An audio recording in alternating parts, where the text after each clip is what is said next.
You don't have to study many hours to be smart. Studying 6 hours and retaining 50% isn't nearly as effective as studying only 3 hours and having about 80 to 100% retention.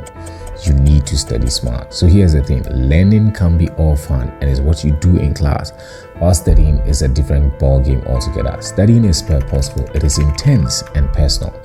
When grasping in class feels like desperately trying to catch some smoke with your bare hands, you'll understand that studying is personal responsibility. So there are two things that actually make one a good student. One is the ability to comprehend, which usually happens in class, and the second one is having a smart technique. You know those classmates who are always frolicking around yet are surprisingly very good students? They have a good system. It's no magic. Stay careful of friends who make time to study in secret but share your time to play. So there are quite a number of techniques out there like the Feynman, the Pomodoro, the SQR, spaced repetition. If you've tried any, you know that they're actually good. But this is a more pragmatic approach that synthesizes the best preparation, the best study style, and best time management for students, professionals, and lifetime learners. Alright, so number one, students, the best time for you to gain much is none other than in class. If you grasp what is taught in class, you've achieved more than half of the learning process. So don't make a habit of skipping class. Now, great students always make class a priority. The problem is most of you don't pay attention in class, especially with attention deficits these days as high as the cloud and attention spans as short as a text message. You really need an anchor, something to make you stay present and conscious in class. It can be as simple as having a small ball like a squishy ball, or even pressing a pen like this, just to have you present in class.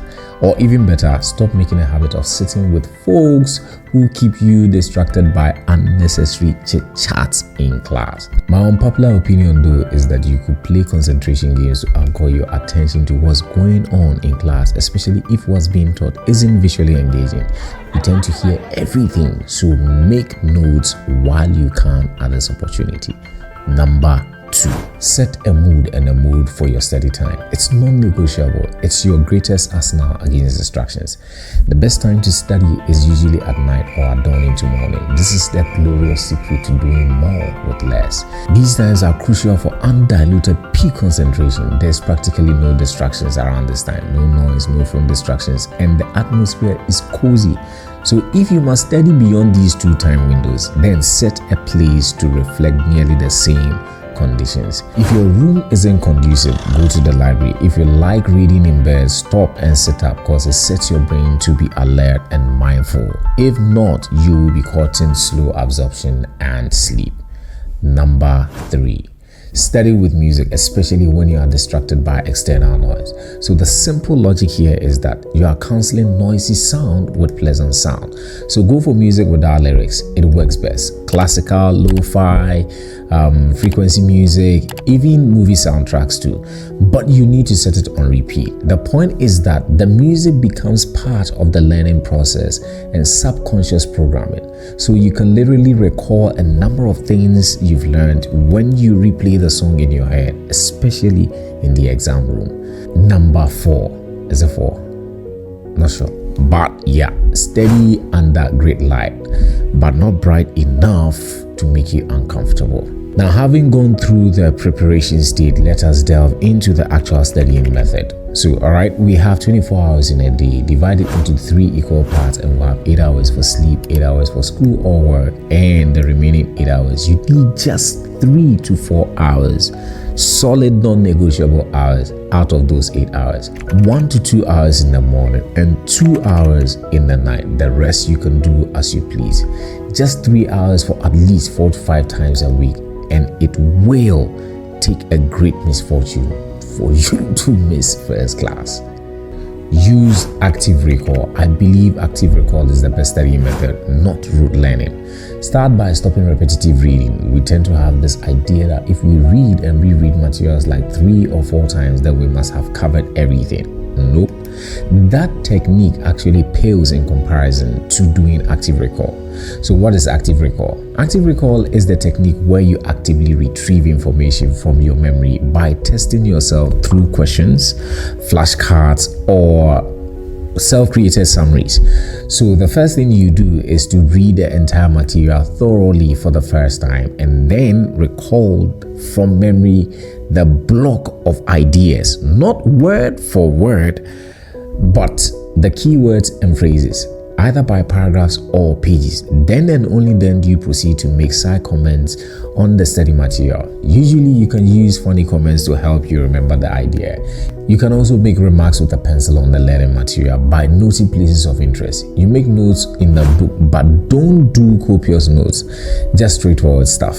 And again, the point of using a pencil is that if you make a mistake, you can correct by erasing and then rewriting. Besides, you should know that there is memory with physical touch, which also helps with your learning, because by the physical activity of writing, you are investing in your memory bank. So make notes in the book, but don't do copious notes, just straightforward stuff. Now, one of the ways to practice active recall and also double down on understanding the topic at hand is by doing mapping. This is where you map concepts and correlations. You are drawing analogies, making inferences from and comparisons to previous topics and concepts. Like a typical story, it starts here, at definitions of concepts, to characteristics, to effects, and so forth and so on. Generally do so in broad strokes. And to the most important, most significant cheat code in the history of exam writing: test yourself with questions. You see, you can either do so with AI tools like ChatGPT or Grammarly or any other. This helps you to understand the concepts better. But if you want to ace your papers, study with past questions. So I need to point this out. Most folks use past questions in the hope that the questions repeat themselves. Yes, in some cases they do.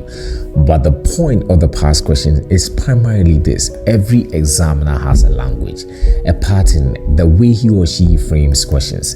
And this will easily point you to areas which may likely occur or come in the exams. Again, we use past questions to determine which areas are most relevant to answer in terms of allocations of marks.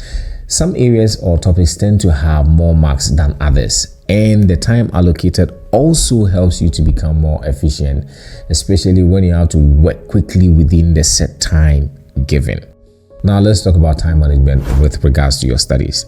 Be sure to take Pomodoro breaks between every 45 to 50 minutes. Research actually suggests that studying 25 minutes to 50 minutes block with about 5 minutes breaks, 5 to 7 minutes breaks, maximizes focus and efficiency.